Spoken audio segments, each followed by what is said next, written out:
Hello everyone good morning. ਅੱਜ ਆਪਾਂ read ਕਰਦੇ ਹਾਂ ਲੀਡਰਸ਼ਿਪ ਸਟਾਈਲਸ ਕਿੰਨੀ ਤਰ੍ਹਾਂ ਦੀਆਂ ਹੁੰਦੀਆਂ ਨੇ। ਠੀਕ ਹੈ, leadership is a kind of a behaviour of the management. ठीक है, it's a kind of a behaviour pattern which a leader has to follow, है ना।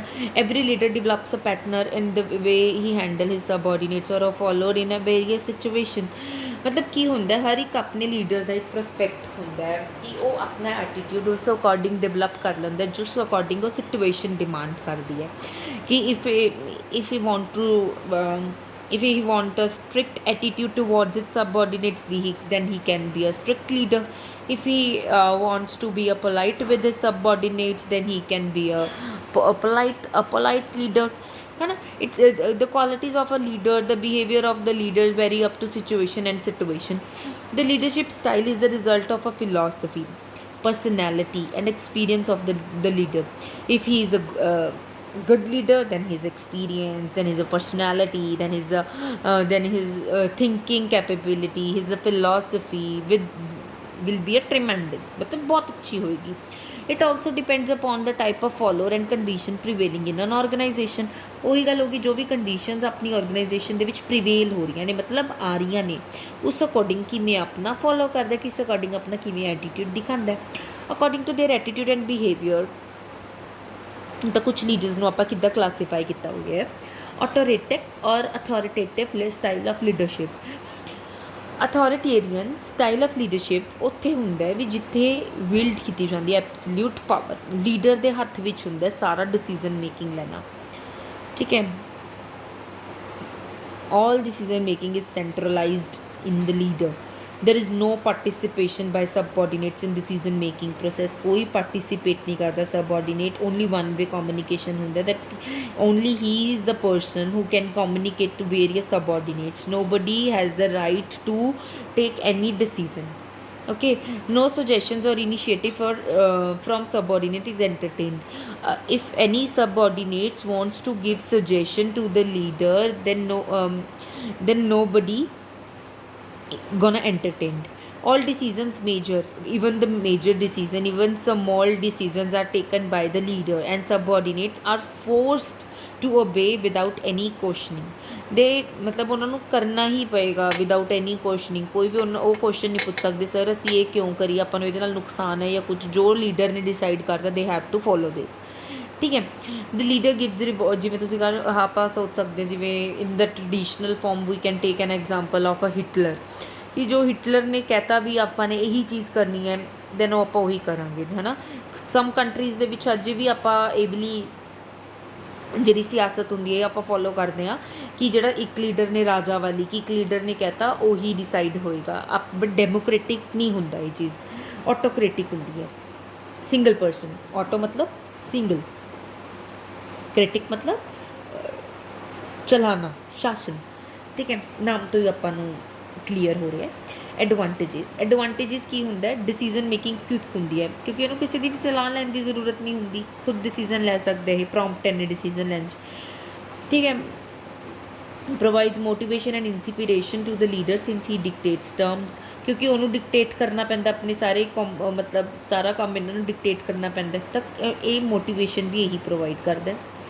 ਲੈਸ competent subordinate are needed at lower level, ਕਿਉਂਕਿ ਇਹ ਹਾਇਰ ਲੈਵਲ ਹੋ ਗਿਆ ਤਾਂ ਲੈਸ competent ਹੀ ਚਾਹੀਦੇ ਨੇ ਇਹਦੇ ਆਪਾਂ ਨੂੰ। Provide positive results when things needs to be done with the speed, ਮਤਲਬ ਅਗਰ ਸਪੀਡਸ 'ਚ ਆਪਾਂ ਨੂੰ ਥਿੰਗਸ ਚਾਹੀਦੀਆਂ ਨੇ, ਆਪਾਂ ਨੂੰ ਫਟਾਫਟ ਰਿਜ਼ਲਟ ਚਾਹੀਦਾ ਕਿਸੇ ਚੀਜ਼ ਲਈ, ਤਾਂ ਇਹ ਪੋਜ਼ੀਟਿਵ ਐਟੀਟਿਊਡ ਹੁੰਦਾ।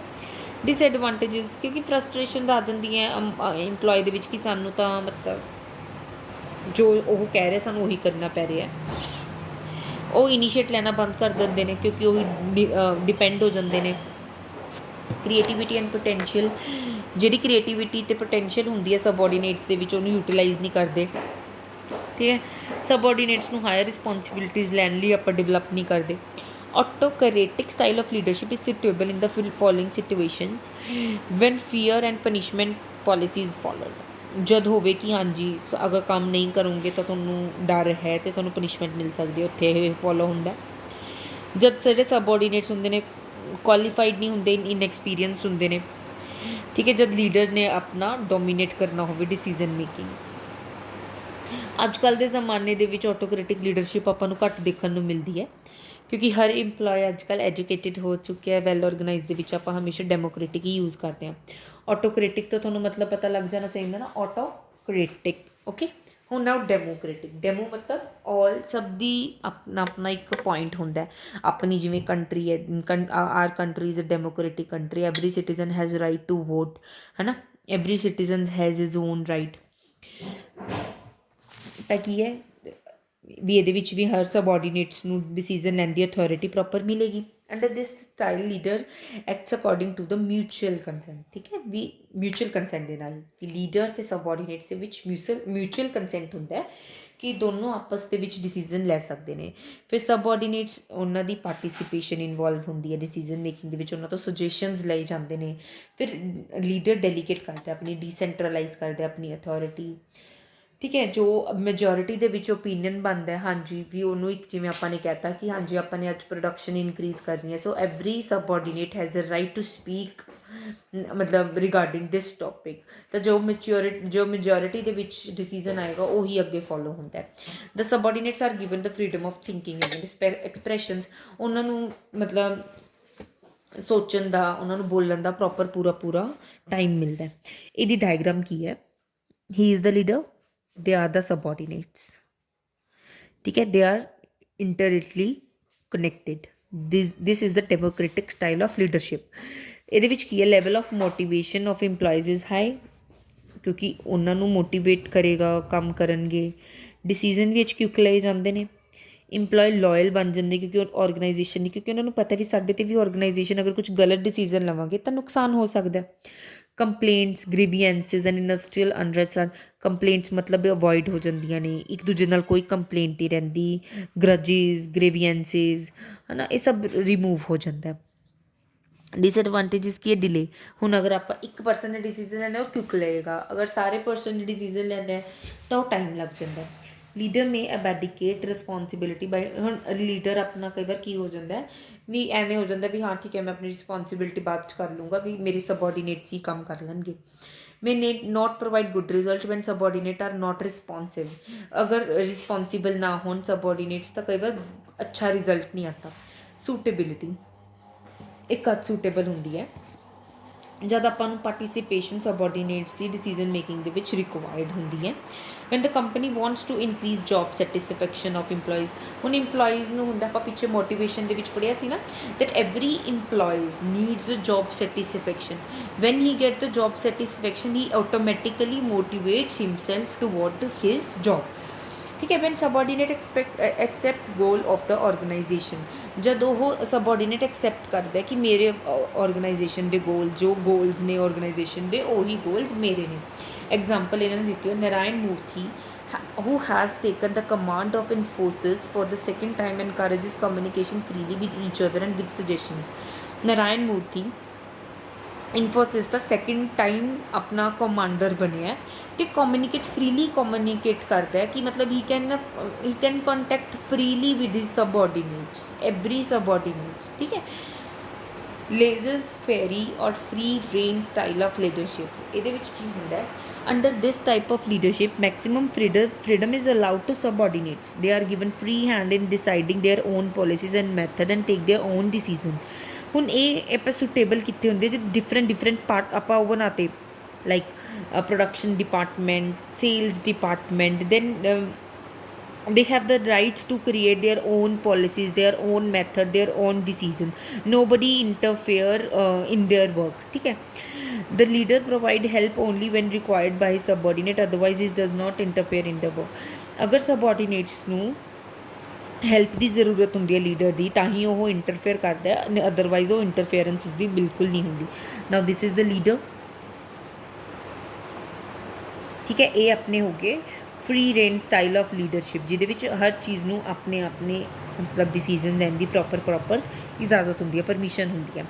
ਇੱਕ ਤਾਂ ਸੈਲਫ ਕੌਨਫੀਡੈਂਸ ਸਬਆਰਡੀਨੇਟਸ ਦੇ ਵਿੱਚ ਇਨਕਰੀਜ਼ ਹੁੰਦਾ ਹੈ, ਅਪੋਰਚੁਨਿਟੀਜ਼ ਮਿਲਦੀਆਂ ਨੇ ਸਬਆਰਡੀਨੇਟਸ ਨੂੰ ਕਿ ਆਪਣਾ ਟੈਲੈਂਟ ਡਿਵੈਲਪ ਕਰ ਪਾਉਣ, ਪੋਜ਼ੀਟਿਵ ਇਫੈਕਟ ਹੁੰਦਾ, ਮੋਰਲ ਜੋਬ ਸੈਟਿਸਫੈਕਸ਼ਨ ਅਮੰਗ ਸਬਆਰਡੀਨੇਟਸ ਦੇ ਵਿੱਚ ਇਨਕਰੀਜ਼ ਹੁੰਦਾ। ਡਿਸਐਡਵਾਂਟੇਜਿਸ, ਹੁਣ ਇਹਦੇ ਵਿੱਚ ਲੀਡਰਸ਼ਿਪ ਤਾਂ ਕਿਤੇ ਆਈ ਹੋਈ ਨਹੀਂ, ठीक है। Applicable only when subordinates are competent. हुण अगर सबऑर्डिनेट्स अच्छे होंगे तो ही ये एप्लीकेबल होएगा। Leader does not provide guidance and support. Leaders कोई भी गाइडेंस ते सपोर्ट नहीं प्रोवाइड करते, मतलब जिन्हें तक उन्होंने कहा नहीं जाता। सबऑर्डिनेट्स में वर्क इन डिफरेंट डायरैक्शनस। कई बार की होंगे सबऑर्डिनेट्स डिफरेंट डायरैक्शनस दे विच काम करते हैं। सूटेबिलिटी ये कद होंगे जब सबऑर्डिनेट्स नूं प्रॉपर नॉलेज होंदी है। वैन सबऑर्डिनेट्स इनीशिएटिव वाला होता है भी अपनी रिस्पॉन्सिबिलिटीज़ नूं लैन समझण वाला होंदा है। जब लीडर दे विच कॉन्फिडेंस होंदा है कि हाँ जी मेरा सबऑर्डिनेट जो मेरे अंडर काम कर रहा है वो प्रॉपरली काम कर सकता है। ठीक है। Now we have the difference between autocratic style, democratic style and laissez-faire style of leadership. Decision making. Autocratic ਦੇ ਵਿੱਚ only he can take the decision. Democratic, he can take the decision with the consultations of with his subordinates. Laissez-faire style subordinate take decision with themselves. Motivation technique. Fear and punishment. Negative motivation ਇਹਦੇ ਵਿੱਚ ਹੁੰਦੀ ਆ, ਆਪਾਂ ਨੇ ਪਿੱਛੇ ਪੜ੍ਹੀਆਂ ਸੀ ਨਾ। There are some negative motivations and there are some positive motivation techniques. Negative motivations techniques are those techniques fear and punishment ਮਤਲਬ ਜਿਹੜੀਆਂ ਆਪਣੀਆਂ ਚੀਜ਼ਾਂ ਹੁੰਦੀਆਂ ਨੇ। ਪੋਜ਼ਿਟਿਵ ਮੋਟੀਵੇਸ਼ਨਸ ਕੀ ਹੁੰਦੀਆਂ ਨੇ, ਜਿਹੜੀਆਂ ਰਿਵਾਰਡ ਤੇ ਇਨਵੋਲਵਮੈਂਟ, ਠੀਕ ਹੈ, ਰਿਵਾਰਡ ਤੇ ਇਨਵੋਲਵਮੈਂਟ ਹੁੰਦੀ ਹੈ। ਇਹਦੇ ਵਿੱਚ ਕੀ ਹੁੰਦੇ, ਸੈਲਫ ਮੋਟੀਵੇਸ਼ਨ ਆਉਂਦੀ ਆਪਾਂ ਨੂੰ। This is also kind of the positive motivation.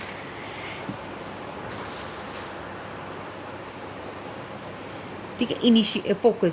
Focus किदा हुंदा है ते लीडर, मेन लीडर होएगा, वही सबने डिसीजन देगा। ग्रुप सेंटर्ड एक ग्रुप बन जाता है। इंडिविजुअल सेंटर्ड अपना हर दा पार्ट होंदा है। इनीशिएटिव ਇਹਦੇ ਵਿੱਚ ऑल जो भी एक्टिविटीज़ ਹੁੰਦੀਆਂ ਨੇ एक लीडर ही डिसाइड करता है। ਇਹਦੇ ਵਿੱਚ प्रेजेंट होंदा है, ਇਹਦੇ ਵਿੱਚ ਫੁੱਲੀ ਪ੍ਰੈਜ਼ੈਂਟ ਹੁੰਦਾ ਇਨੀਸ਼ੀਏਟਿਵ, ਮਤਲਬ ਸਬਆਰਡੀਨੇਟਸ ਇਨੀਸ਼ੀਏਟ ਲੈ ਸਕਦੇ ਆ। ਡੈਲੀਗੇਸ਼ਨ ਆਫ ਅਥਾਰਟੀ ਸੈਂਟਰਲਾਈਜ਼ਡ ਹੁੰਦੀ ਹੈ ਵੀ ਇੱਕ ਪਰਸਨ ਹੀ ਡਿਸੀਜ਼ਨ ਲਏਗਾ। ਇੱਥੇ ਡੈਲੀਗੇਟ ਹੁੰਦੀ ਹੈ ਅਥਾਰਟੀ। ਕੰਪਲੀਟ ਡੈਲੀਗੇਸ਼ਨ ਹੁੰਦੀ ਹੈ। Communication one way communication, downward two way communication. ਆਪਾਂ ਕਮਿਊਨੀਕੇਸ਼ਨ ਡਾਊਨਵਰਡ ਵੀ ਹੋ ਸਕਦਾ, ਕਮਿਊਨੀਕੇਸ਼ਨ ਅਪਵਰਡ ਵੀ ਹੋ ਸਕਦਾ। Downward and upward communication is what, downward communication leader to subordinates and upward communication is between subordinate to leader. It's complete delegation of authority, free flow of communication, कितने भी आप communicate कर सकते हैं। ठीक है। नैक्सट है मैनेजरशिप एंड लीडरशिप के विच कुछ डिफरेंस है। A manager is a person who perform managerial activities. ये मैनेजरियल एक्टिविटीज़ करता है। Leader is a person who fulfils expectation and aspirations of his followers. जो उसको फॉलो करते हैं ਉਹਦੀ ਉਹ ਐਕਸਪੈਕਟੇਸ਼ਨਸ 'ਤੇ ਖੜਾ ਉਤਰਨਾ ਲੀਡਰ ਦੀ ਡਿਊਟੀ ਹੁੰਦੀ ਹੈ। Manager is always a leader. Manager एक अपने आप 'ਚ लीडर होंगे क्योंकि इन्फ्लुएंस करता सबऑर्डिनेट्स ਨੂੰ ਕੰਮ ਕਰਨ ਲਈ। लीडर है वो मैनेजर नहीं हो सकता। लीडर इनफॉर्मल ग्रुप का भी लीडर बन सकते, जिमें हुण आपां कहते हैं ना यूनीयन ग्रुप का हैड, वो मैनेजर तो नहीं है but he can be a leader. Authority, a manager has a formal authority कि वो दूसरे ਨੂੰ मतलब इन्फ्लुएंस करे। लीडर को इनफॉर्मल अथॉरिटी होंगी है क्योंकि लीडर के नाल अपना ट्रस्ट तो फेथ जुड़िया होया होंगे अपने फॉलोअर्स का। ऑब्जेक्टिव, इन्हों का ऑब्जेक्टिव मेन की होंगे भी इन्होंने गोल अचीव करने ने। इन्हों का मेन ऑब्जेक्टिव होंगे इन्होंने ग्रुप गोल सैटिस्फाई करना है अपने मैंबरस को। फंक्शन की है, planning, organising, staffing, directing, coordinating. Leader किहड़े फंक्शन परफॉर्म करता है, ओनली डायरैक्टिंग दे विच हैल्प करता है अपन। ठीक है। नैक्सट आप कल की क्लास के कम्युनिकेशन रीड करते हैं। Thank you.